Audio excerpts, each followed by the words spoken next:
Nawalan ng 50,000 pisong pambayad sana sa ospital ang isang ama, kaya hindi mailabas ang kanyang mag-ina. Ang tumangay, isang nagpakilala umanong empleyado roon. Nagpasaklolo siya sa inyong Kapuso Action Man.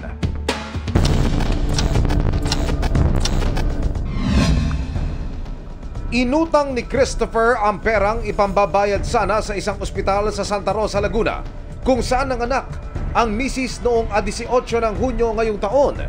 Pero sa isang iglap, nasimot ang pera ng may tumawag na nagpakilalang nagtatrabaho umano sa ospital.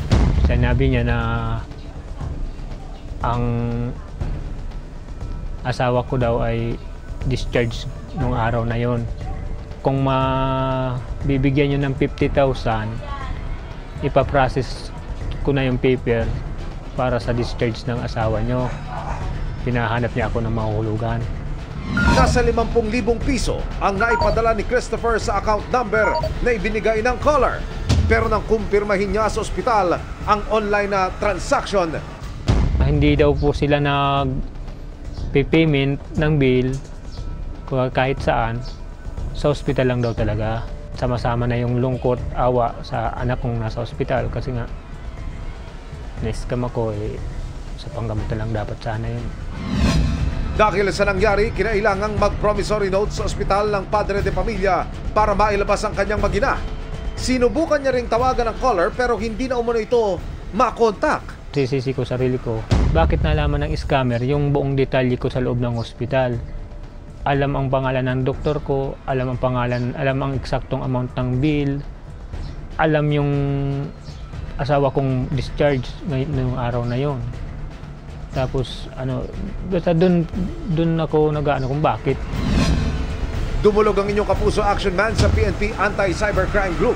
It's either computer-related fraud yan or pwede ring identity theft. Depende sa ebidensya na makukuha natin doon sa statement ng victim. May paraan din daw para matrace ang pagkakakilanlan ng suspect.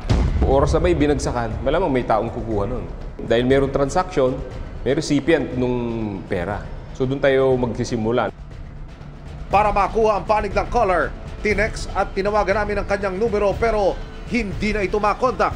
Tinawagan at in-email din namin ng ospital pero wala silang ibinibigay na pahayag hanggang ngayon. Paalala ng PNP Anti-Cybercrime Group sa publiko. Huwag tayong basta-basta maniniwala. Katulad nga doon, nasa ospital o taga-ospital ito, dapat tatawagan niya yung ospital na sigurado bang taga yan.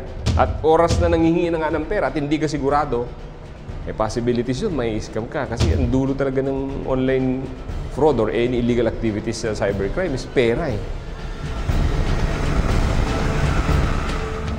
Tututukan namin ang kasong ito. Para sa inyong mga sumbong, ipadala nyo lamang sa Kapuso Action Man Facebook page. Dahil sa anumang reklamo, pang-abuso o katuwalian, tiyak may katapat na aksyon sa inyong Kapuso Action Man.